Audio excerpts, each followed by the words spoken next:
Am I the a-hole for calling my father-in-law a bastard after he pressured us into getting a paternity test? In my husband's family, you inherit from your grandparents. My husband's father got into his head that our son was the product of me having an affair. He said that he would not set aside money for him unless we got a paternity test. My husband told his father to go screw himself and we cut him off. It has been a couple of years now and he wants back into our lives, but he still wanted a paternity test. My husband and I talked about it, and we agreed under the condition that when it turned out that my husband was the father, the money for our son would be in an irrevocable trust for his future, even though obviously his grandfather has not passed away. He agreed, and we did a test sort of like 23andMe, but more reputable and private. It just so happens that my son is indeed my husband's child, but he is not related to a bunch of his paternal relatives. My husband's mom is a saint, and she divorced her Jack's ex a long time ago. Father-in-law immediately started crapping on her for cheating, since obviously the tests show that my husband was illegitimate. 2 tests later, and the results are back, and my father-in-law is definitely my husband's father. My father-in-law, however, is not the offspring of the man he always thought was his dad. We had a legally binding contract, so my son has inheritance waiting for him when he turns 25. We saw my father-in-law over the holidays, and he was complaining about how he had to liquefy some of his assets to set up the trust fund. I said that if he had just accepted his grandson and hadn't been such a bastard about it, then we would all have been happier. He got very quiet and very angry. He said I was being very rude to insult him like that. I said that he had been rude to insinuate that I was cheating on my husband, and that technically he was indeed a bastard. He is furious with me, and mad at my husband for letting me talk about him that way. My husband told him that he brought this all on himself, and that if he wants to be in our lives, he will treat us all with respect. He followed up that since we have the money now, there is nothing he can hold over us if we choose to kick him back out. We are hearing a lot from relatives of my husband. Some good, some bad. Overall, they think I need to be more polite, but they agree he did this to himself. Now for the top comments. And that technically he was indeed a bastard. LMAO. Sheesh, what a story. Let us know if he finds out who his bio dad was. Not the a-hole. Plot twist, it was to help. Screw their polite. He wasn't polite when he basically called you a loose woman. Now that your son's trust is set up, you should give him as much respect as he has given you, and go no contact, because he's a grade A jackass. So he barges into your lives demanding a paternity test, accuses you of cheating, but you need to be more polite? I think the heck not. You're not the a-hole, and your father-in-law needs an attitude adjustment. Not sure why I'd want to continue tolerating somebody like that in your lives, but congrats on a free trust fund. Yep. I'm sick of this mentality where people are supposed to be polite to the person who have utterly trashed and disrespected them. That's complete and utter BS, and anyone who dared to suggest that to me would get a solid telling off. Be the better/bigger person equals get back on the floor, doormat. As long as the abusive person has a preferred target, nobody else has to deal with the mess. Hope and her dear husband aren't playing doormat. Good for them. Father-in-law wanted to play stupid games and won a stupid prize. Turns out, he is the illegitimate one in the family. I find that hilarious. Not the a-hole. All parties agreed to the terms. Don't dish out if you can't take it. Father-in-law is lucky you let him back into your lives. So as long as everyone is respectful, then there should be no further issues. Mean words? Yes. Warranted? Absolutely. Next story. My ex left me the majority of his estate amounting to $700,000, and his parents demand that I leave it to his wife and child. My ex and I were together for almost 20 years. We never got married because it never felt necessary and we were child-free. I had problems with birth control, so he chose vasectomy. I found out that he cheated on me 3 years ago and I left him. He got with his affair partner. 6 months later, I heard that they were married. I found out that I was pregnant with my current boyfriend a year into dating, and even though we still weren't there in the relationship, we thought that we could make it happen. And sure enough, we are very happy, and we love our little family very much. My ex kept texting me on occasions like birthdays and holidays, which I never answered, but when he heard about my daughter, he sent me a lengthy and hurtful text about me cheating on him, and he never texted me again. I never answered. A few months later, my ex ended his life. This was about 4 months ago. His wife is apparently giving birth anytime now. I was surprised. I was contacted by a solicitor to tell me that I have inherited my ex's estate. He had left everything to me, besides some to his parents' pension and his nephew. I got a letter from him apologizing for what he did and saying that he loved me and wished me and my family happiness, and he wanted to help with that. Now, his wife and parents are very angry and demand that I leave them everything. I don't know. Would I be the a-hole if I kept it because that is what I want actually and what he wanted? 1. Hire a lawyer. 2. Get a lawyer to take care of the details. 3. Don't spend this money, as any and all money from the estate to them should have been taken care of by probate. But they may contest the will. 4. You are not obligated to give any of that money back unless ordered by the court. He had liquidated all his assets before he was gone, sold his house, etc. Everything is liquid assets. It sounds like he knew he'd been cheated on. As others have said, get a lawyer and a paternity test before you make any decisions. If you do decide to give the child any money, do so via a trust. Being that he married a affair partner, they may be in a place with presumptive paternity. Regardless, getting a legal professional to represent her interests is a must. Presumptive paternity doesn't mean OP can't request they prove actual paternity in order to voluntarily gift some of her new money to the kid, especially since he got a vasectomy. Flip the script. They would give you nothing. Up to you if you want to keep it or ration it out. People get really weird about inheritance money and will actually destroy their own families over jealousy and such. If OP decides to ration something out, only through a lawyer.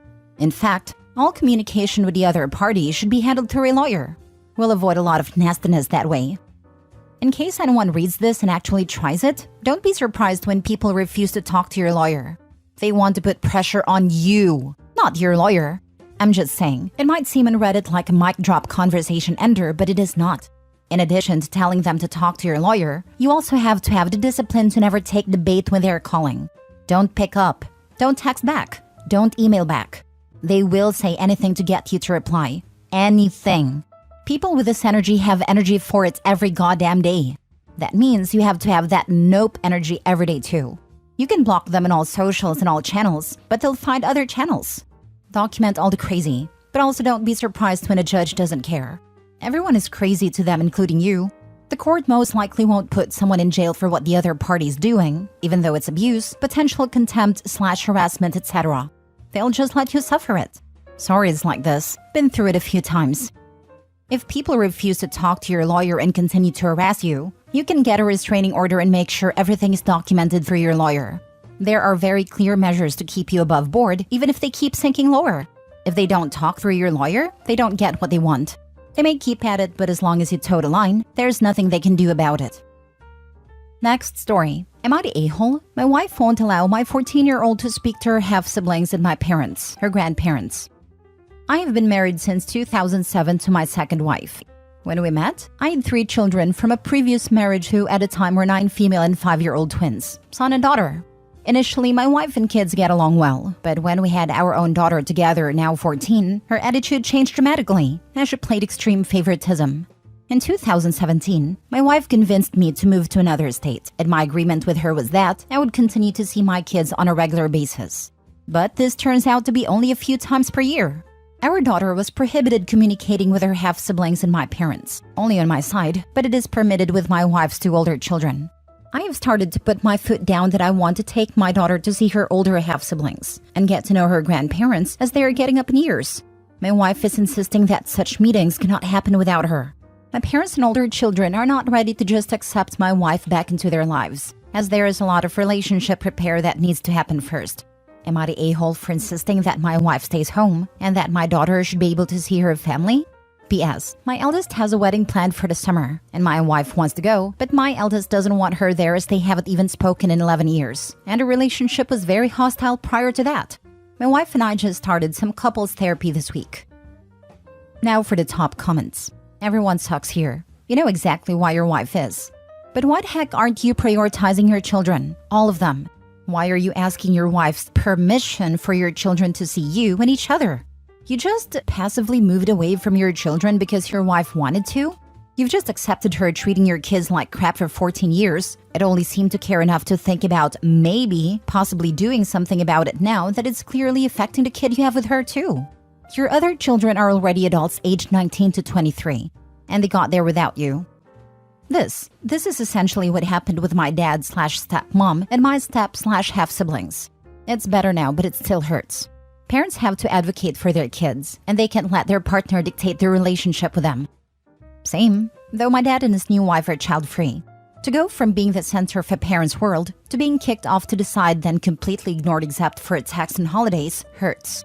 It feels like the parents wanted a do-over with a new family. I'm honestly surprised OP's kids invited him to the wedding. I definitely wouldn't have. I guess there is some communication between him and them. Everyone sucks here. Your wife is a huge a-hole for alienating your kids and not allowing her child to know her siblings.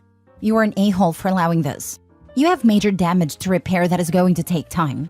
If you continue to allow your wife to make rules regarding your children, you will lose those relationships altogether. I hope you're being honest with your couple's therapist and not sugarcoating this. Yeah, he's basically letting her steamroll their whole childhood experience in their family unit. She has extreme control issues, and he doesn't even seem to be fighting back for his own family. This would literally divorce-worthy for me if I had a partner trying to force literally any of this.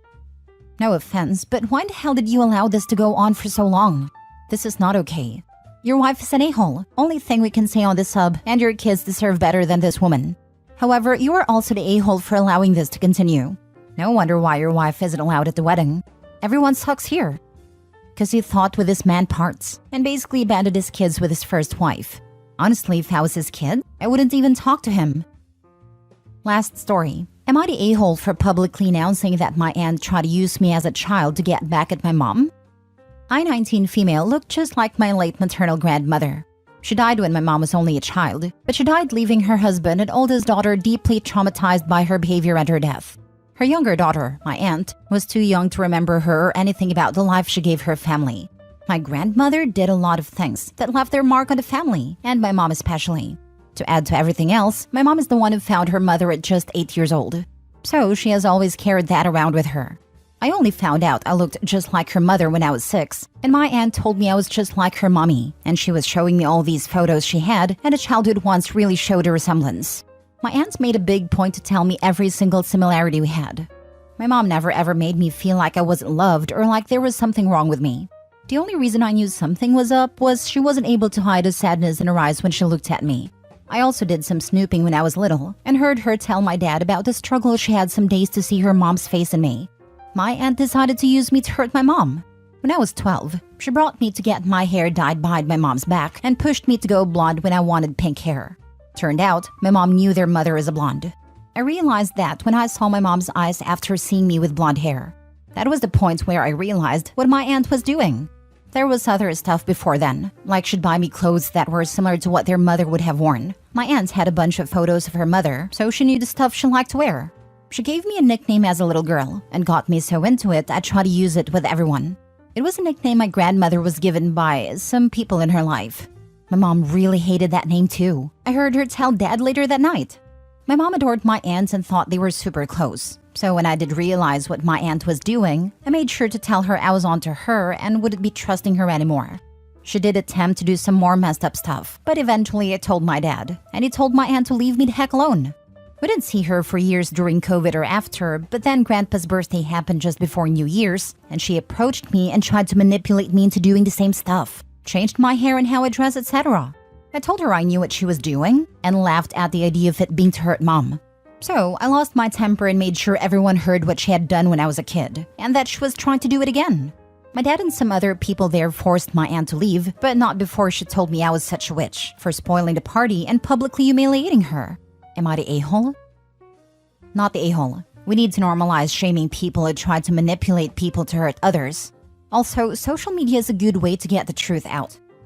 Cutting horrible people out of one's lives should also be normalized. Aunt's behavior is heartless to put it lightly, and absolutely psychotic to put it honestly. My ex has people like this, and her entire family acted like it didn't happen. If you had a sexual predator in the family, you'd tell everyone so they could not violate children and mess them up for life. Emotional and mental assault. I want to elevate it from abuse to what it truly is. Assault is equally predatory and violating. You're still messing that child up, and if that graphic description makes it real to you, then understand that happened to my children before I was able to finally protect them. Your aunt may have inherited your grandma's mental health issues. You are right to protect yourself and your family by outing her. Shaming these horrible people out of a family and out of the public square needs to be a thing. She is to be an a-hole. You are protecting the next little girl or boy that predator tried mentally damage. You are a saint. You keep doing you. Props to you and your dad and family for backing you up and protecting the kids and family rather than the family name. Wish my ex has had that much class. As a dad has had to fix his kids, thank you. Not the a-hole. You got your grandmother's looks, but it seems your aunt got her personality. Quite the achievement, since she never knew her. Just tell her you were doing what she wanted and giving her a taste of grandma. If she was publicly humiliated by everyone knowing about her cruel little game, then it's probably time she looked in the mirror or went to a therapist for whatever messed up childhood resentment she held against your mom. Or don't bother, she obviously lives for the drama. Go back to ignoring her existence. It will probably annoy her more than any response.